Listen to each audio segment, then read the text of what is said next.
Federal Reserve sticking to the fast lane in its fight against inflation, its inflation warning continuing to reverberate in global markets. Fed Chairman Jerome Powell struck a hawkish tone during his speech at the Jackson Hole Economic Symposium about a week ago, establishing a clear and consistent message. But can the Fed do differently? And can it give more in terms of its forward guidance credibility from here on out? We get an overview of global inflation expectations for the hikes ahead and the possible consequences for a strong US dollar for companies both here in Asia and in Europe. We're joined by Professor Ilian Mihov, Dean of INSEAD. Professor Ilian, thank you so much for joining us. We appreciate it. Thank you for having me, Michelle. Glad to be here. So, Fed Chairman Jerome Powell striking a hawkish tone during his last speech at the Jackson Hole Economic Symposium, warning that the U.S. economy will face some pain in the process. So, he's saying that there will have to be some economic pain for businesses and households in order for the Fed to rein in inflation. Some say he's looking as if he's only trying to address the demand side of inflation. And we know that inflation is caused both by demand and supply factors. So, could an argument be made that easier money is actually needed at this stage so that companies can increase the supply of goods and services? What do you think? I think no. I think that it's, in general, the supply side effect on inflation is usually the transitory part. There is a spike in oil prices, there is a spike in food prices, there's supply chain disruption that causes a jump in the price level, but not a permanent inflation. Permanent inflation, which we see today, long-lasting inflation, is due to one and only one thing, and that is that the Fed has put too much money into the economy or has allowed too much money to circulate in the economy. And the only way to stop this at this point is by raising interest rates and reducing money supply. So unfortunately, I think that Jay Powell, for the first time, I would say in the last 18 months, for the first time, made to me a lot of sense at the Jackson Hole conference, because for the first time he said, we have to do everything possible to stop inflation. Wow. So what are your expectations for the number and the rate of the hikes ahead? So, we had this conversation in January, and at the time, the market, I think it was pricing 3 or 4 rate increases. And, I said, this is ridiculous. You just don't kill inflation of 7% with raising interest rates to 2 or 3%. So to me, inflation has to go below the interest rates. So let me put it differently. Interest rates have to go up to be above the inflation rate for the inflation rate to start going down. Because right now, with this inflation rate that we observe in Europe and in the US, 9% plus in the UK, it's much more valuable or much more profitable for people to go out and buy things, because tomorrow they'll be more expensive. And when they do this, if you save your money, your return next year will be so low and price will be so high that actually your purchasing power will go down. But if you buy things today, you will actually be having the goods at a lower price than next year. Now, when people start doing this, that actually fuels inflation because they buy more stuff. So we have to actually cut down demand. That's the only way to stop inflation. So I remember at the start of the year, while most people were thinking 3 hikes, you mentioned 5 to 7. You still on track with that? Oh, absolutely. Absolutely. So interest rates, today inflation, it depends what measure you use, right? So there are core inflation, there are all kinds of different inflation rates. But whatever you want to use, every single model out there that deals with how to set monetary policy and how to set interest rates basically will say that interest rates have to be 5%, between 5 and 10%. So I'm just talking about 5% because that's not as scary as 10%. But there are models that say, without 10% interest rates, you'll not be able to stop inflation. And I think that with these things in mind, you can expect more hikes. And I think that in January, I mentioned that the first month when things will reveal themselves as being permanent or transitory will be April, because again, April 2021 was the first month when inflation jumped, and therefore we already had a higher price level. So April 2022, we're comparing price level in 2022 to already high price level. Before that, we could use as an excuse, well, during the pandemic, prices were low, so that's just correction towards normality. And now we know it's not correction towards normality. I think that central banks in many developed economies have just missed the signals. All right. So what are the possible consequences, do you think, of being on the path that we are on now for markets? Well, we know that when interest rates increase, especially when there is a sharp increase in interest rates, the stock market usually reacts by declining. So I would expect more of this to happen. I don't think that the market has priced all of the increases that we can see out there. Again, historically, if you look back since the 1960s, and you try to see how does inflation go down, at no point in time inflation of this magnitude has gone down by itself, which now is being called the immaculate disinflation. It has not gone down by itself without interest rates increasing above the inflation rate. So when interest rates are in the range of 2 to 3% and they jump to 6%, I think that actually the markets will have to go through further correction, especially as we discussed last time as well, the stocks that are promising dividends way into the future, and therefore, the rate at which you discount these future dividends matters much more. One clear example of what interest rates are doing to the market can be seen in currency markets, which are being upended. So the US dollar trading at its strongest rate in decades vis-a-vis other major currencies, as well as those of emerging markets. So what do you think are the possible consequences of a strong dollar on markets? Well, this in general was to be expected. I mean, currency rates are very difficult to predict, so I don't want to go into this discussion. But at the same time, we know that when interest rates increase, the currency tends to appreciate very fast or actually to overshoot what its value should be. So the US dollar, in my view, if we have more surprise increases, will continue appreciating, and we'll start going in the opposite direction the moment that we know that these interest rates increases have stopped.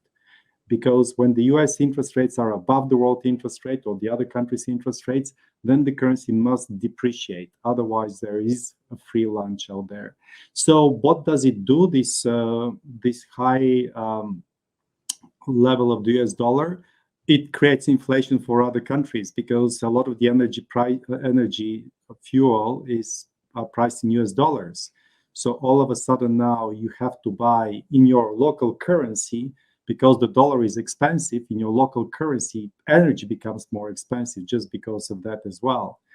That will be, it will help for trade a little bit because now the local goods are cheaper, but it takes some time for these effects to take place. But goods that are priced in US dollars obviously will become more expensive and will feed further into the inflationary spiral.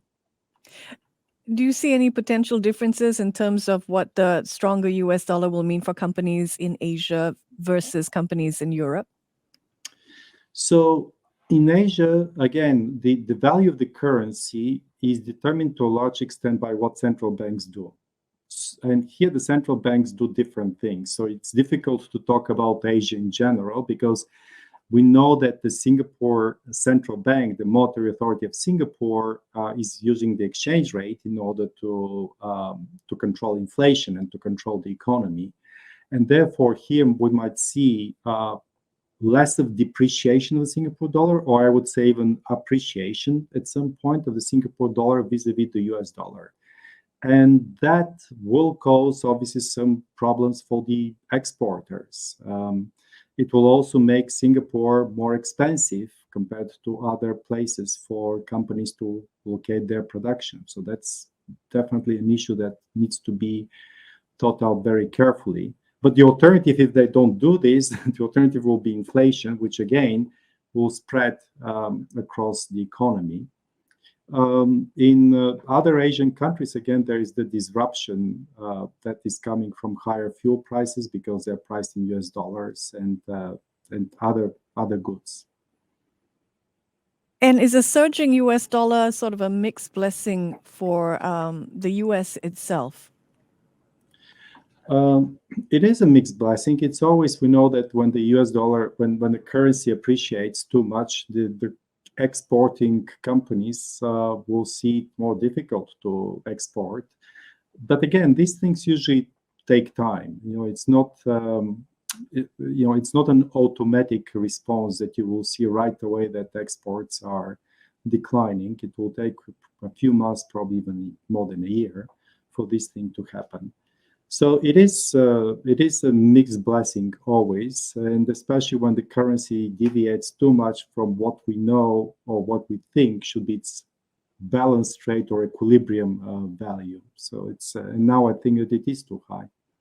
And the longer and the higher the US dollar moves up and soars above the rest, does it mean heightened debt problems for the developing world? In fact, this is one of the biggest concerns that we should be having for the global economy. We know that the moment the US central bank starts raising interest rates and the currency appreciates, then we see somewhere around the world, we see a crisis. In the 1980s, when Paul Volcker raised interest rates, shortly after that, we had a Latin American debt crisis. In the 1990s, when Alan Greenspan raised interest rates, we had the Mexican peso crisis and so on. So today, we have to look at the countries that are exposed to high interest rates and to US dollar, that have dollar-denominated debt, and these countries will have trouble. And I think that we see some of these countries already having trouble. So I was reading an interesting report from Saxo Markets, and it was looking at markets in general. They've published a report, Q2 2022. It's publicly available, listeners, saying that we are witnessing nothing less than the arrival of the end game for the paradigm that has shaped markets since the advent of the crisis back in 1998. And this harkens back to quantitative easing, the birth of it, some say. So it sees as a possible outcome of the path that we're on, increased spending on energy, clearly, and defense priorities, but also supply chain diversification to remove these single points of failure for strategic industries. So I want to get your overviews on this thought that, the global economy is set for major productivity boosts, and therefore what we are seeing is really the advent of the end game for markets. Do you agree with that overview? I mean, I don't know. I'm not sure that there was a big era after the LTCM crisis that was separate from the general trends that we have observed in the past. So I think that in the report, I think they were mentioning that the negative real interest rate will disappear and you will see positive real interest rates. And I guess the idea is that because of the higher investment and productivity and all these things, the real interest rate will go up. But, it's actually quite interesting that if you look in the grand scheme of things and, they look at, 25 years of data. But if you look at 800 years of data, the story is a little bit different. Since the 15th century, the real interest rate, which just to remind your listeners, is the nominal rate that you see in the bank minus inflation. The real interest rate has been going down century by century. And, it used to be something like 6-7%, went down to 5, went down to 4.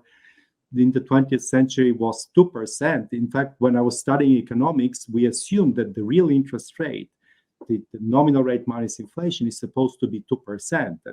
That was the basic what we're putting this in models. But then if you look at the trend, you see that in the last years, it has become very close to zero. So I'm not sure that we have a really a good understanding of this. We can talk about the growth of the world economy, but when people become wealthier, they save more. If there's more saving, there are more funds out there, and therefore the interest rate goes down because there's more supply of funds. So I still think that it is difficult to say that an era has ended. When I look at the trend that has been going on for 800 years, I think that we might be actually seeing the continuation of this near zero, maybe not zero, but near zero interest rates of the real interest rate, and that is driven by the high increase in savings rates, or savings, I should say, around the world, with the growth of China, with the growth of other emerging economies. So I don't know. I really think that it might be a little bit too early to say that we're going back into the high positive real rates. All right. We have to leave it there because we're out of time. We always appreciate your insights, Ilian. Thank you for being with us. Professor Ilian Mihov, Dean of INSEAD there. Thanks again. Money FM 89.3